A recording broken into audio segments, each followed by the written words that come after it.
48 గంటల్లో జనసేన ఆవిర్భావ సభకు వందల కోట్లు ఎక్కడి నుంచి వస్తున్నాయి?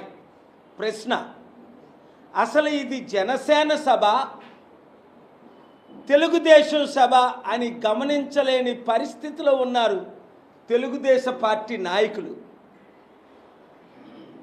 బిందెల్లి చెంబులో దూరుతుంది కానీ ఇప్పుడు చెంబే బిందులో దూరుతుందా అంటే తెలుగుదేశమే జనసేనలో దూరుతుందా అని ప్రశ్నలు.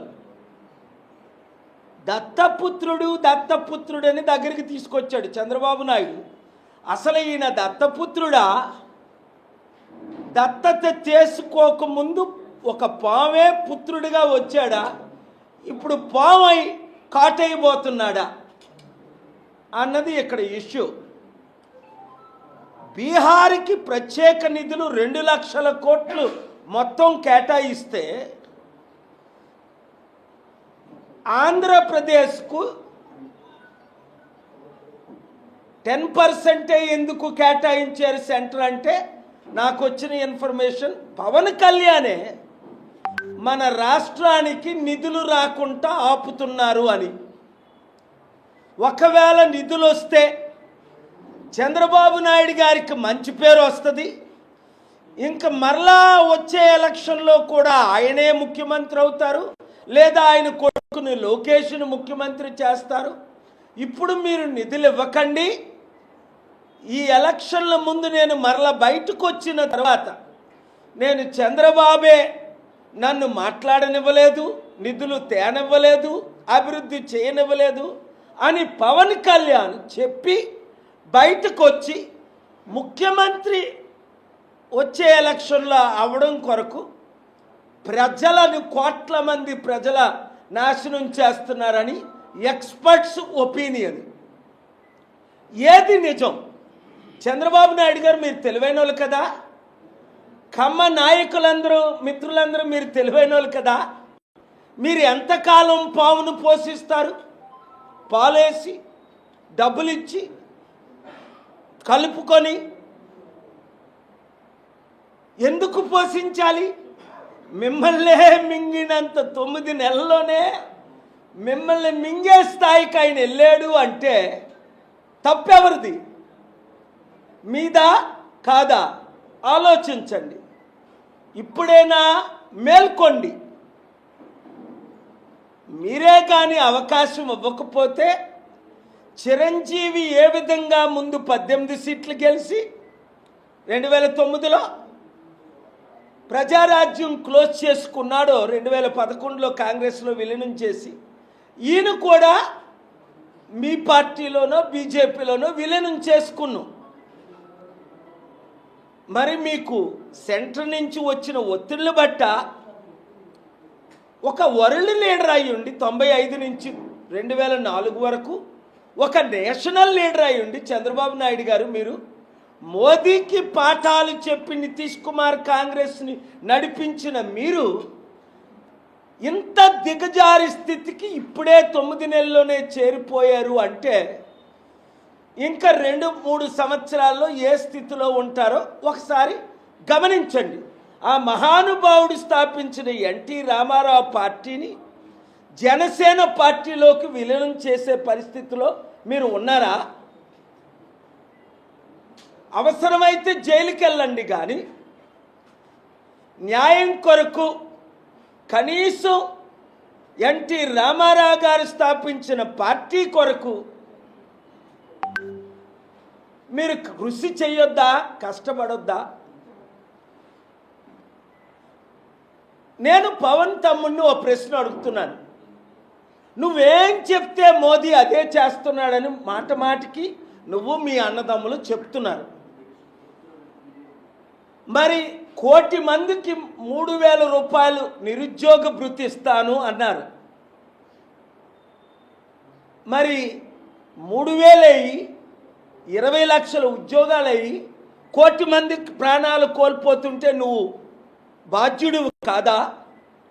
కుటుంబంలో ఉన్న 3 అయితే 45,000, 6 అయితే 90,000.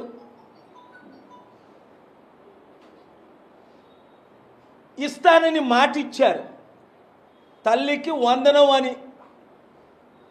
ఇలాంటి ఇచ్చిన వాగ్దానాల్లో ఒకటేనా నెరవేర్చడం లేదు అంటే చంద్రబాబు నాయుడు గారు మిమ్మల్ని ఎవరు నమ్మరు. మరి నడిపిస్తున్న పవన్ కళ్యాణ్ని నమ్మకుండా ఉండాలి అంటే ఇప్పుడు పవన్నే మీరు ముందు పెట్టి బీజేపీతో పొత్తులు పెట్టుకున్నారు కనుక మరి పవన్ కళ్యాణ్నే మీరు నిలదీయండి. స్టీల్ ప్లాంట్ అమ్మొద్దు, ప్రత్యేక హోదా తీసుకురా, బీహార్కి ఇచ్చినట్టే 2 లక్షల కోట్ల నిధులై తెలియపోతే ఈరోజు రాజమండ్రి ప్రెస్ మీట్ ద్వారా తెలియజేస్తున్నాను. తక్షణమే మేల్కొండి, రాష్ట్రం కొరకు దేశం కొరకు నాతో చేతులు కలపండి. అప్పులు తీర్చుదాం, అభివృద్ధి చేద్దాం, లక్షల కోట్లు తీసుకొద్దాం, రాష్ట్రాన్ని ప్రజల్ని కాపాడదాం. Thank you very much.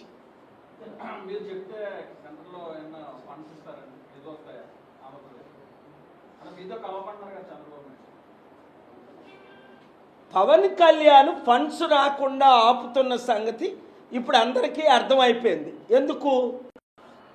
Funds వస్తే, ప్రత్యేక హోదా వస్తే, రాష్ట్రంలో అభివృద్ధి జరిగితే, ఇచ్చిన వాగ్దానాలు ఇప్పుడు నెరవేర్చితే పవన్ కళ్యాణ్కి ఫ్యూచర్ లేదు, జనసేనకి ఫ్యూచర్ లేదు, మరలా టీడీపీకే ఫ్యూచర్ ఉంది. ఇప్పటికే టీడీపీ జనసేన బీజేపీ మీద పూర్తి వ్యతిరేకం ఉంది. 9-10 నెలల్లోనే జనసేన టీడీపీ నుంచి బయటకు వచ్చి రాబోయే ఎలక్షన్లో చంద్రబాబు నాయుడిని మరలా అప్పుడు 2019లో బీఎస్పీ సిపిఐ సిపిఎంతో పొత్తులకు పెట్టుకున్నప్పుడు లోకేష్ని, మోదీ, పవన్ కళ్యాణ్ తిట్టడు, చంద్రబాబు తిడతాడు, టీడీపీని తిడతాడు, తన ఫ్యూచర్ చూసుకుంటున్నాడే తప్ప దానికి ఉదాహరణ ఇప్పుడు వస్తున్న ఫండ్స్ ఆపడం. లేదా ఎందుకు ఫండ్స్ తేలేకపోతున్నాడు పవన్ కళ్యాణ్? మోదీతో టీడీపీని కలిపిందే పవన్ కళ్యాణ్ కదా, నేను కాదు. దానికి ఒప్పందాలు ఒప్పుకొనే కదా మద్దతు ఇచ్చారు గెలిచిన తర్వాత. 2, ఇప్పుడు పిఠాపురంలో వర్మకు దేవుడి సాక్షిగా మొదటి ఎమ్మెల్సీలోనే మీకు సీట్ ఇస్తానన్న చంద్రబాబు నాయుడు, పవన్ కళ్యాణ్ ఆయనకు మొండిజాయి చూపించి మోసం చేసి అబద్ధాలు ఆడి సొంత అన్న అయిన నాగబాబుకే కదా ఆ ఎమ్మెల్సీ టికెట్ పవన్ కళ్యాణ్ ఇప్పించాడు, చంద్రబాబు ఇచ్చాడు. ఇంకా ఇంతకంటే మీకు క్లారిటీ ఎక్కడ కావాలి చెప్పండి. నేను 2008 నుండి క్లియర్గా చెప్తున్నాను, చిరంజీవి, నాగబాబు, పవన్ కళ్యాణ్ ఇది కుటుంబ కుల కుట్ర పాలననే కులస్తులు వాళ్ళని నమ్మలేదు.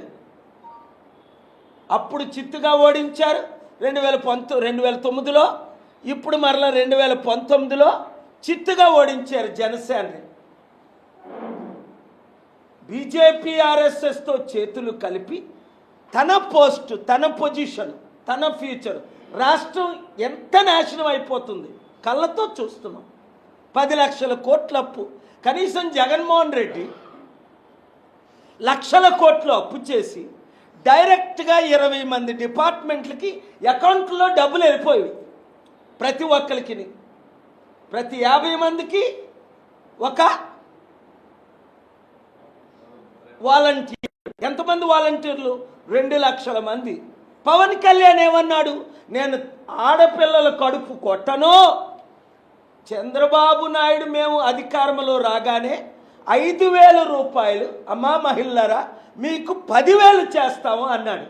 ఒక్కడికైనా 1 రూపాయిని ఇచ్చాడా? ఇవాళ 100 కోట్లు ఎలా సంపాదించుకున్నాడు పవన్ కళ్యాణ్? ఇది దోపిడీ కాదా? ఈ ఒక్క మీటింగ్కి అఫీషియల్గా ఖర్చు పెడుతుంది ఎక్కడి నుంచి 180 కోట్లు వస్తుందో నాకు తెలుసు.